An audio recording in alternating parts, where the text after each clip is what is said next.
recibir con un fuerte aplauso a Tim Doiron, Vice President Solution Marketing de Infinera. Tim, how are you? Fine? Super. Yeah. Two things very important for Argentina. First, the best team of soccer is Boca Juniors. First thing. Sí. ¿Todos de acuerdo? ¿Ven? Todos de acuerdo. Sí. Perfecto. Second, and the best player of the world is Messi, that is in your country at the moment. Gracias, Gracias. for Messi. Yeah. Gracias por Messi. Okay. Thank you, Tim. Good to see you. Our football needs help, so thank you for loaning him to us for a little bit. Buen día. Muchas gracias por la invitación. Mi español no es muy bueno, so my friend Sylvia will be helping us with some real-time translation, and I promised her I won't go too fast. So if you see me going too fast, you can give me the sign or something to slow down from a translation. Let me just test it. Translation's happening okay, and you're hearing things in Spanish while I'm talking in English. Okay, that's fantastic. My home is in the suburbs of Chicago, but before COVID and after COVID, I spent a lot of time on an airplane traveling to all kinds of places, including beautiful Buenos Aires. The weather since I got here has been fantastic, and I want to say thank you for the great weather and the hospitality. I was going to talk some about Chicago as well, but I see that on the television that you guys have Chicago Fire, Chicago PD, Chicago Medic, and now The Bear is teaching you guys how to cook. So if you have seen that new show, everything happens just like those shows in Chicago, and I don't need to teach you anything else about Chicago. But you're welcome to come visit anytime, and love to have you. The purpose of this presentation, and I think it really fits well with the prior presentations that we heard about data center, machine learning, artificial intelligence, and the cloud, is the landscape of data centers is changing. It's changing from where we started, and it's evolving. And our data center interconnect, or our data center connectivity, must evolve and change with it. If we're going to provide cost-effective solutions for today, but how are we going to scale them for tomorrow? We have to do both of those things. And that's what the heart of this particular presentation is about. So let's start with the data centers themselves. And we saw some images from some prior presentations. We also heard some about the data center. Like I said, I travel, and so I was just in Singapore a few weeks ago and then on to Indonesia. And one of the things that strikes you about Singapore is obviously it's fairly compact, lots of people, but it's also home to over 70 data centers. It's also home to multiple subsea landing cables that bring lots of capacity into Asia. And about 3 years ago, the government put a moratorium on new data center construction. They halted it. And the reason is, and was, because about 7, maybe 8% of the total power generation in Singapore is going to feed the data centers. That's a lot. That's a lot. And so they paused. Who was the recipient of that pause? Who benefited from that pause in some ways? Answer, Malaysia. And so within about 100 kilometers or less of Singapore, data centers start popping up in Malaysia. Now, they've since lifted that moratorium, and they're back enabling some data centers to happen in Singapore, but are they going to continue with 100 megawatt, 150 megawatt, 200 megawatt data centers? Generally speaking, I'm going to make a statement and say no. They're going to build smaller, more modular, more compact, less immediately impactful to the power grid at this particular point, and to the environment and to the space, so maybe I can spread those out. So that's just one picture of what's happening from a data center, and it really affects both kind of the modularity idea, the distributed idea, and also the green are trying to manage the power as well. Another example of that is in suburban Chicago, where I live. When I'm not traveling and doing other things, I like to ride my bicycle on the trails and the paths that are there. There's a massive Cyrus 1 data center close by my house, goes right by the prairie path where I ride my bicycle. And they have expanded that multiple times, and because of demand and because of need and because of capacity and all those reasons. But about a kilometer away, I noticed something else the other day, and it was the construction was happening in a field. I stopped and chatted, and it turns out they're building 3 smaller data centers, not Cyrus 1, other companies, building 3 smaller data centers in about 50 acres of space. And so there's just another example of, we think about hyperscale data centers and them continuing to evolve, totally true. But there's a lot of smaller, modular, distributed data centers happening. And in fact, Cirion here mentioned there are multiple 20 megawatt data centers that are going in, which is a perfect example of what I'm talking about. Last point on this slide, smarter. Smarter certainly applies to the data centers themselves, but in this case, what I was thinking about was applications like ChatGPT, which operate in compute clusters inside the data center. That traffic between and amongst those clusters is growing at about 100% per year. It's doubling, in effect. Guess what? That data is not going to stay in that data center like everything else about data centers. It's going to spread out, and it's going to require additional capacity on the interconnection that's there. Okay, we just set up data centers. Last point about data centers and interconnection I want to make here is that don't worry about the exact graphs too much. But if you look at the blue is about where we're headed from a server, from an interface capacity inside the data center, and we're moving to 400 gig. Guess what? Outside of the data center, the same is true also. Routers, switches, and other devices having 400 gigabit per second interfaces, which again is driving that capacity demand for transport into our fiber optic transport networks as well.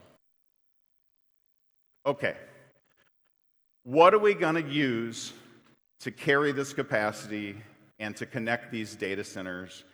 And it's just fun to say the word laser, so I put a slide with lasers here. And so we're going to use lasers, and we're going to use high-speed fiber optic connectivity with lasers and optical engines to make that happen. Well, what kind of lasers are we talking about? No, we're not talking about lasers that blow up planets from Star Wars, although it's a good scene, but no, we're not talking about lasers for that purpose. We're talking about lasers for good. Lasers and fiber optic engines that connect people and applications to the cloud and each other every single day. That's what we're talking about here. And so when you think about a data center, really like a car sitting in your garage, it's nice to look at, but it doesn't do that much if it's not on the road, if it's not connected and connecting and taking me or the data places, okay? And what kind of connectivity do we need? Well, we need submarine connectivity because we have to cross oceans in some cases. And where's that traffic going? It's going to the data center after it lands. We need to cross continents and get across, whether it's the United States or South America or Europe. We need to get across continents in some cases, countries, cities, local, regional. Microsoft embarked years ago on a metro distributed data center architecture, and those links might be tens or 100 to 120 kilometers. So we've got to support that too. And so the solutions we need from a connectivity perspective have to support all of those applications, but we have to do it cost effectively and still be able to grow. So there's three key technologies that we think are evolving, will continue to evolve, and we need for innovations in this space. One, I said lasers, but really that's a loose word for coherent optical engines. And we're going to continue to evolve that in two directions. Performance in this direction, but also small size, low power in another direction. We also need systems that we can put these engines or lasers into, compact modular systems that take sleds and are like a collection of Legos, where you can build the functions you need, power the functions you need, pay for the functions you need, and easily expand that with time. And the third piece is we think the time is right, technologically, for expanding the amount of spectrum we're using on the fiber so that we can put more lanes on the highway, so that we can put more cars on the highway with more engines. Let's go through all three of those quickly. So life changed in transport networks in 2010 whenever we decided to take a page from the wireless playbook and put digital signal processing with analog optics so we could transmit sophisticated signals and drive more capacity per wavelength and per fiber. Today's solutions are sled-based or embedded. There's a university right here I walked past, and think about the size of a college textbook. That's the size of your embedded engine that goes into a sled. But with miniaturization, we've also made coherent optics. This too has a digital signal processor, a highly integrated analog front end, and we can take these devices that may only do 20 watts of power and put them in all kinds of locations and equipment in the network that we never thought of before, including optical systems that are there. So where did we come from and where are we today? Here's the cool thing. Today's commercially deploying 800 gigabit per second wavelength solutions, that 800 gig one wavelength supplies the same amount of capacity that we used to put in a whole fiber back in 2005. And you'll notice the thing really takes off after the era of coherent innovation and we begin. Again, we're going to continue to evolve this in multiple directions, low end and high end, and you'll see that here on the next slide. 4 things we think that matter about these coherent engines or these lasers. We're going to have a variety of form factors, and we need that. We're going to focus on performance and moving to the terabit per wavelength era. We're focused on programmability so that we can adapt the optic to the fiber. Maybe that fiber's 20 years old in the subsea network, and it needs to be extended from a life perspective. Programmability is key for that. And we need to be highly manageable, where we can put pluggable optics in all kinds of network elements and locations versus maybe what we did in the past. And so manageability is key, and there's lots of effort happening in the space of manageability.